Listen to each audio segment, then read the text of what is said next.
আসসালামু আলাইকুম, hello viewers, নতুন আরেকটি রেসিপি নিয়ে চলে আসলাম। আজকের রেসিপি আলুর বড়া। যাদের আলু খেতে ভালো লাগে না বা একইভাবে আলু আসলে প্রতিদিন ভালো লাগে না, তাদের জন্য মূলত এই রেসিপিটি করা। আমি এই রেসিপিটি এমনভাবে তৈরি করেছি, একবার খেলে বারবার খেতে ইচ্ছে করবে। আর আপনারা যদি আমার চ্যানেল নতুন হয়ে থাকেন, তাহলে অবশ্যই এটি সাবস্ক্রাইব করে দিবেন, পাশে থাকা বেল আইকনটি ক্লিক করে দিবেন।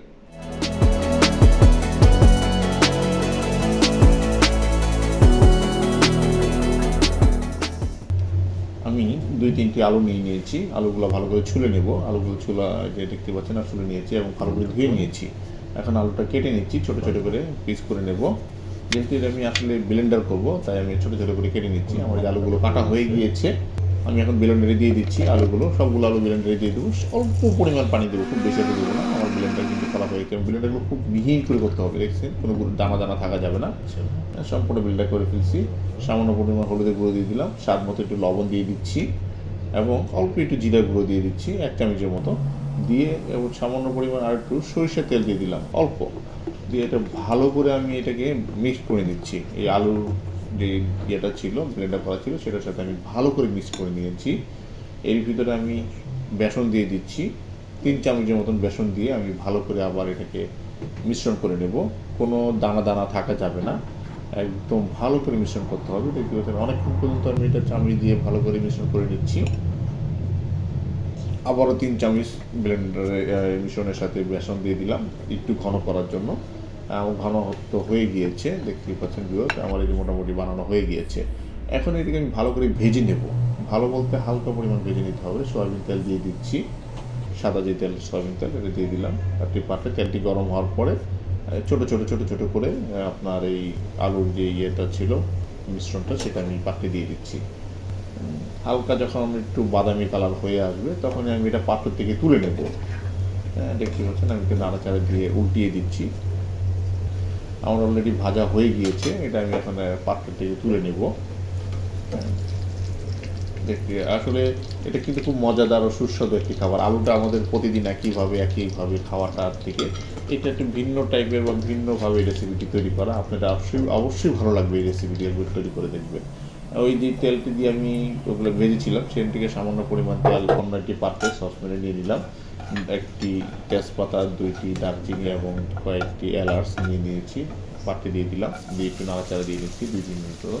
পেঁয়াজ কুচি দিয়ে দিচ্ছি। পেঁয়াজ কুচি নিয়েছি 250 গ্রামের মতো। পেঁয়াজ কুচি আমি ভালো করে এটার সাথে কিছুক্ষণ 5 মিনিটের মতো চুলায় রেখে নাড়তে থাকবো।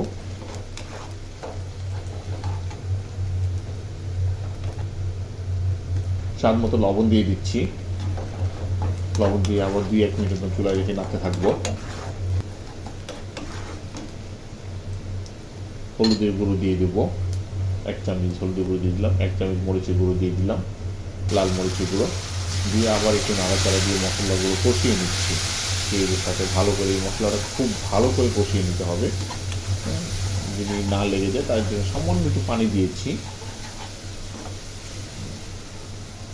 জিরের গুঁড়ো দিয়ে দিচ্ছি 1 চামচ থেকে সামান্য পরিমাণ বেশি জিরা গুঁড়ো দিয়েছি। দিয়ে আবার এই মশলার সাথে কষিয়ে নিচ্ছি। দেখতেই পাচ্ছেন মশলাটা তো আমার কিন্তু 2 থেকে 5 মিনিটের মতন চুলায় রেখে একটু নাড়াচাড়া করতে হয়েছে, কষাতে হয়েছে। এখন আমি আদা ও রসুন টমেটো বাটা, মানে একটি 2-3টি আদা, 2-3টি রসুন এবং 2টি টমেটো নিয়ে ব্লেন্ডার করে রেখেছিলাম, ভালো করে ব্লেন্ডার করেছি, সেটা আমি মশলার পাত্রে দিয়ে দিলাম। দিয়ে এবং 5 মিনিটের মতন এই চুলায় রেখে মশলাটার সাথে কষাতে থাকবো। অলরেডি আমার কষানো হয়ে গিয়েছে। এর ভিতরে আমি যে আলুর বড়াগুলো বানিয়েছিলাম, সেই আলুর বড়াগুলো দিয়ে দিচ্ছি মশলার সাথে। দিয়ে 2-1 মিনিটের মতন এই মশলাগুলো আলুর বড়ার সাথে নেড়ে চেড়ে মাখিয়ে নেব। হ্যাঁ, এই নেড়ে চেড়ে মাখিয়ে নিচ্ছি মশলাগুলোর সাথে। এইভাবে আসলে ভালো করে এটা 2-1 মিনিটের মতো নাড়াচাড়া দিয়ে মশলাগুলো মাখানো হয়ে গিয়েছে। এখন এর ভিতরে আমি পানি দিয়ে দেবো, পর্যাপ্ত পরিমাণ পানি দিয়ে দেবো। পানি দিয়ে দেখতে পাচ্ছেন ভিউয়ার্স, আমি পানিগুলো দিয়ে দিচ্ছি। হ্যাঁ, পানিগুলো দিয়ে একটু নাড়াচাড়া দিয়ে দিচ্ছি। হালকা একটু নাড়াচাড়া দিয়ে এখন ঢাকনা দিয়ে ঢেকে দেবো। ঢাকনা দিয়ে ঢেকে দিলাম 10 মিনিটের জন্য। 10 মিনিট পরে আবার ফিরে আসলাম, ঢাকনাটা তুলে নিচ্ছি। ঢাকনাটা তুলে নিয়ে দেখে নিচ্ছি যে কী অবস্থা, যে না মোটামুটি অনেকটা পানি আছে এখনও। পানিটা অনেকটা শুকিয়ে আসবে, মানে একটু কষা কষা ব্যাপার, এই ব্যাপারটা থাকবে। পানিটা অনেকটা শুকিয়ে আসবে। আবার আমি একটু এটার সাথে আমি মাংসের মশলা একটু অ্যাড করব, যদি মাংসের ফ্লেভারটা থাকে, তাই মাংসের মশলা একটু অ্যাড করে দিয়েছি। মাংসের মশলাটা অ্যাড করে দিয়ে আমি আবার একটু নাড়াচাড়া দিয়ে মাংসগুলো ঢাকনাটা ঢেকে দেবো আর কি। পরে এখন কাঁচামরিচ দিয়ে দেবো 5-6টি কাঁচামরিচ কেটে রেখেছিলাম, ভালো করে ধুয়ে রেখেছিলাম, দিয়ে এই যে ঢাকনাটা ঢেকে দিয়েছি। ঢাকনাটা দিয়ে 10 মিনিটের মতো চুলা রেখে দেবো। আবার 10 মিনিট পরে ফিরে আসছি, সামান্য পরিমাণ ধনিয়া পাতা দিয়ে দিচ্ছি উপরে দিয়ে, সিটি দিয়ে আবার ঢাকনাটা ঢেকে দেবো। ঠিক 10 থেকে 5 মিনিট পরে ফিরে আসলাম। আমার রেসিপিটি কমপ্লিট হয়ে গিয়েছে, দেখতেই পাচ্ছেন ঝোলটা অনেকটা কমে আসছে, আলুর দমের যে কষা ব্যাপারটা সেটা চলে আসছে, তেলটা ভেসে উঠছে। তেলটা ভেসে উঠলে বুঝতে পারবেন যে আসলে রেসিপিটি মোট কমপ্লিট হয়ে গিয়েছে বা তরকারিটি হয়ে গিয়েছে।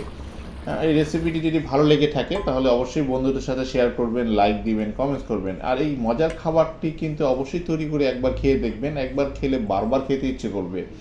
আজকের মতো এখানেই বিদায় নিচ্ছি, সামনের সপ্তাহে নতুন কোনো একটি রেসিপি নিয়ে আপনাদের সামনে চলে আসবো। খোদা হাফেজ।